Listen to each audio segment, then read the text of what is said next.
శుభకార్యాలకు పూజార్ల కోసం వెతుకుతున్నారా? పూజారీస్.com లో అతి తక్కువ ధరలకే పూజార్లను ముందే బుక్ చేసుకోండి. వెంటనే కాల్ చేయండి. ఓం శ్రీ గురుభ్యో నమః. శ్రీ మహాగణాధిపతయే నమః. శ్రీమాత్రే నమః. కర్కటే పూర్వఫల్గుణ్యాం తులసీకాననోద్భవాం పాండ్యే విశ్వంభరాం గోదాం వందే శ్రీరంగనాయకీం.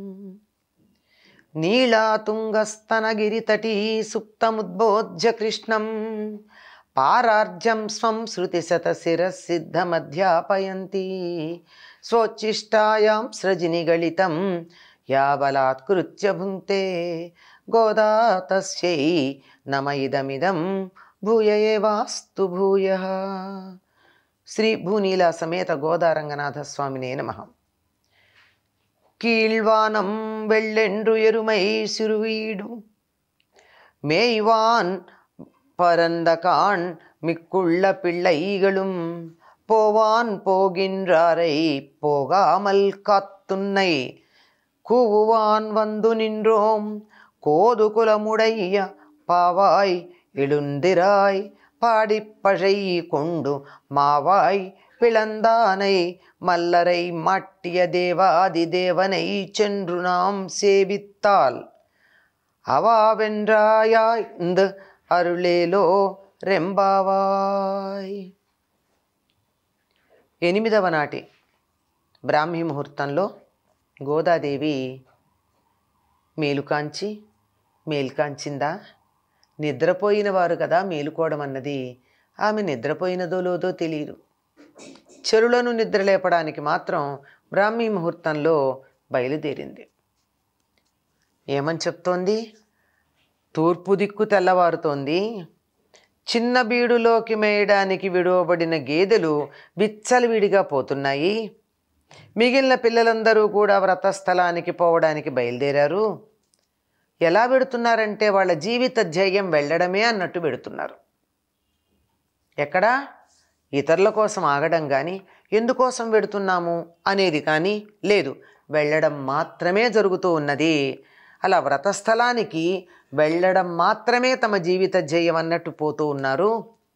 అట్లా పోయే వాళ్ళని ఆపి కొంతమంది మేము నిన్ను పిలవడానికి వచ్చాం, నీ వాకిట్లో నిలబడున్నాం, నీకు కుతూహలం లేదా? మాతో రావాలనే ఉత్సాహం లేదా అని ఓ అమ్మాయి లేచిరా. కృష్ణ గుణాలని కీర్తించి వ్రతానికి ఉపక్రమించి వ్రత సాధనమైన పరను పొంది కేసి అనే రాక్షసుని చీల్చి చంపిన వాణ్ణి, మల్లుర్ని మట్టుబెట్టిన వాణ్ణి, దేవతలకు ఆదిదేవుడైనటువంటి వాణ్ణి మనం పోయి సేవిస్తే అయ్యో మీరే వచ్చారా అని బాధపడి మన మంచి చెడ్డలను విచారించి మనలని అనుగ్రహిస్తాడు. లేమ్మా రా, అందరం బయలుదేరాం, నీకోసం ఆగిపోయాం మేము. ఎందుకంటే మిగిలిన వాళ్ళు బయలుదేరి వెళ్ళిపోతున్నారు. నాతో పాటుగా వాళ్ళందరికీ జీవిత ధ్యేయం ఏమిటంటే వెళ్ళడం మాత్రమే. ఇదొక్కటి మనం బాగా గోదాదేవి చెరులకు చెప్పిందా, మనకి నిత్య జీవితంలో అనుసరించుకోవడానికి చెప్పిందా అన్నది ఒక్క క్షణం ఆలోచన చేయాలి. ఎందుకు బతుకుతున్నాం? బతకడానికి బతుకుతున్నాం. అందరూ వారి వారి యొక్క లక్ష్యాలను సాధించగలుగుతున్నారా? సాధిస్తున్నామా? అసలు కొంతమందికి లక్ష్యం అన్నది ఉందా? ఫలాంది సాధించాలని ఉందా? లేదు, జీవిస్తూ ఉన్నాం. జీవితం యొక్క ప్రయోజనం ఏమిటి అంటే ప్రధానంగా జీవించటమే అని చాలామంది చెప్పేటటువంటి మాట. ఇది ఎంతో సత్యం కూడా.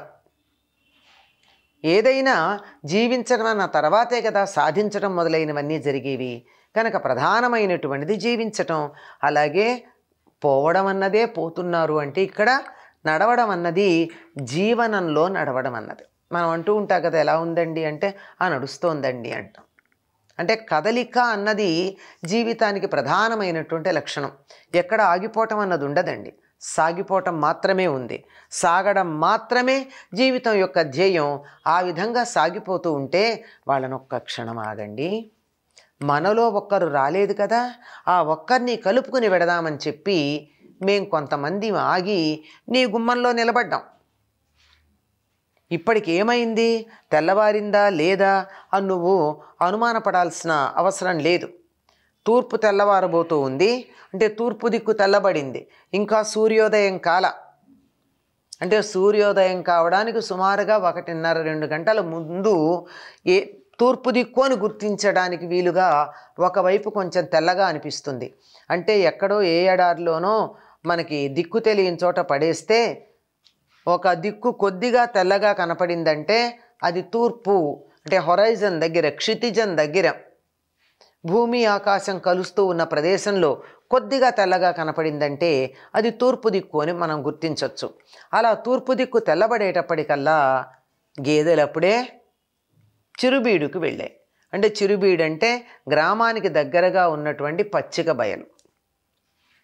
ఆ తర్వాత తెల్లవారిన తర్వాత అవి వెనక్కొచ్చి వాటి దగ్గర పాలు తీసుకోవడం అయ్యాక పెద్ద బయట ప్రదేశానికి, బీడు దగ్గరికి అవి బయటికి వెడతాయి.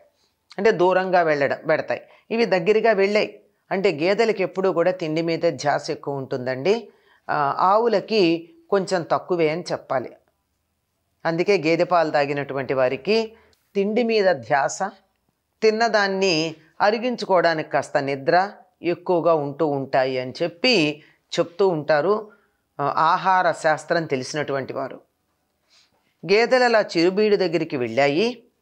వీళ్ళంతా వెడుతుంటే నేను ఆపి వెనక్కి తీసుకొచ్చాను. మనం ఏం చేయాలి నిద్రలేస్తే అంటే కృష్ణుడి యొక్క గుణములను మనం కీర్తించాలి. నీకు అందులో కుతూహలం ఉందని మాకు తెలుసు, నిన్న చెప్పావు మాకు. ఆ వ్రతానికి మనం మొదలుపెట్టి వ్రత సాధనమైన పరని పొందాలి. ఇది పజ లేదా పర్ర అంటే బండిరాతో ఉంటుంది, తమిళంలో పజ అని అంటారు. ఒక చిన్న వాయిద్యం అది, భజనల్లో వాటిల్లో వాడేది. అంటే చిన్నదింత డప్పులాగా ఉంటుందట, అది భజనలో చాలా ప్రధానంగా ఉంటుంది అని చెప్తారు. ఆ వాయిద్యం కావాలి నిన్ను కీర్తించటానికి మాకు అని మేము అడిగాం కదా. కృష్ణుణ్ణి ఇస్తానని వాగ్దానం చేశాడు. దానికోసం మనం బయలుదేరి వెళ్ళాలి. ఆ దాన్ని తెచ్చుకుని అప్పుడు మనం ఏం చేస్తాం, వాయిద్యం వచ్చాక అప్పుడు భజన చేస్తాం. భజన ఎవరిని చేస్తాం అంటే కేసిర అనే రాక్షసుణ్ణి చీల్చి చంపి మల్లురని మట్టు పెట్టినటువంటి వాడు. కేసి అనే పేరున్నటువంటి రాక్షస సంహారం చేశాడు. కృష్ణుడి యొక్క లీలల్లో, బాల్యలీలల్లో మనకు కనపడతాయి. అట్లాగే మల్లురని సంహరించాడు. ముష్టికుడు, చాణూరుడు అనబడేటటువంటి 2 మల్లుర్ని అన్నదమ్ములిద్దరూ చక్కగా ముష్టి యుద్ధం చేసి అంటే పిడిగుద్దులు గుద్ది వాళ్ళని సంహారం చేశారు. వాళ్ళనే కదా వీళ్ళని చంపడానికి అడ్డంగా పెట్టాడు అక్కడ ద్వారం దగ్గర కంసుడు. కనుక ఆ మల్లురిని సంహరించినటువంటి వాళ్ళు, కేసి అనే రాక్షసుని సంహరించినటువంటి వాడు ఆ ఆదిదేవుడు. ఇక్కడ ఏదో ఈ పని చేశాడంటే చిన్న పిల్లవాడు, 10 ఏళ్ల పిల్లవాడు అనుకుంటున్నావేమో, కాదు, ఆదిదేవుడు ఆయన. దేవతలందరికీ మూలకారకుడైనటువంటి వాడు. ఆయన్ని సేవించుకుంటే మనం అంటాడు, అయ్యో మీరొచ్చారా నా కోసం, నేనే వస్తా కదా మీ దగ్గరికి అంట. భగవంతుడు ఎప్పుడూ భక్తుల దగ్గరికి గోవెంట తగులు కోడెభంగి ఆయన పరిగెడతాట. ఆవు వెనకాల వెళ్ళే దూడలాగా పరిగెడతాటండి. భక్తులు ఎక్కడుంటే అక్కడికి దేవుడు, మనం వెళ్ళక్కర్లా. దీనికే భాగవతంలో మనకు అనేక ఉదాహరణలు చెప్పబడి ఉన్నాయి. 1 అడుగు భక్తుడు వేస్తే భగవంతుడు 10 అడుగులు వేసి భక్తుణ్ణి తన దగ్గరికి తీసుకుంటాట. ఏ రకంగా అయితే చంటి పిల్లవాడు కొద్ది దూరం పాకి వస్తే కన్న తల్లి లేచి గబగబా ముందుకెళ్ళి పిల్లవాడిని ఎత్తుకుని, వాడు ఎక్కలేడు కదా, నేల మీదే ఉంటాడు పసివాడు, పాకేవాడు, ఎత్తుకుని ఒళ్ళో కూర్చోబెట్టుకుని చంకనెత్తుకుని భుజాన్ని ఎత్తుకుంటుందో అట్లా భగవంతుడు 1 అడుగు భక్తుడు వేస్తే 10 అడుగులు తాను ఎదురు వేసి వచ్చి అక్కున చేర్చుకుంటాడు అని చెప్తారు. అదే మాట ఇక్కడ గోదాదేవి చెప్తోంది. మనం పర అనే వాయిద్యాన్ని తీసుకుందాం. ఇస్తానన్నాడు కదా, ముందర తెచ్చుకోవాలి. అది తెచ్చుకుని దాంతో ఆయన వ్రతం పూర్తి చేసి ఆ వ్రతం అయ్యాక కీర్తన చేసినట్టయితే, అయ్యో మీరెందుకు వచ్చారు, నేనే వస్తాను కదా మీ దగ్గరికి అని చెప్పి భక్తవత్సలుడైనటువంటి ఆదిదేవుడైనటువంటి రాక్షస సంహారం చేసినటువంటి శ్రీకృష్ణుడు మనను అనుగ్రహిస్తాడు. లేమ్మా ఎంతసేపు పడుకుంటావు, వినపడలేదా? ఇప్పటికే తెల్లవారింది. గేదెలు దగ్గరగా ఉన్నటువంటి చిరుబీడుకు వెళ్ళాయి. అవి ఇంకా తిరిగొచ్చాక కదా పాలు తీసుకుంటారు వాటి దగ్గర, కనుక ఇంకా అంత సమయం కాలేదు. నువ్వు లేచిరా, మేమెందుకు వెళ్ళాము, ఇంతకుముందు అందరం కలిసి ఎందుకు వెళ్ళామంటే వ్రతం చెయ్యడమే మా లక్ష్యం. వ్రత ఫలితం మీద దృష్టి లేదు. అది నిజమైనటువంటి వ్రతం కానీ జపం కానీ తపం కానీ. ఆ విధంగా మేము పెడుతున్నాం, నువ్వు ఆగిపోయావు కదా అని నిన్ను పిలుచుకోవడానికి వచ్చామని చెప్పి లేపుతున్నారు. అంటే ఎవరైతే భక్తులు పరిసర జ్ఞానం లేకుండా, మేలుకోవాలనేటటువంటి సంగతి కూడా తెలుసుకోకుండా మొద్దు నిద్రపోతూ ఉంటారో అటువంటి భక్తులను ఇక్కడ గోదాదేవి నిద్రలేపుతున్నట్టుగా మనం అర్థం చేసుకోవాల్సి ఉంది.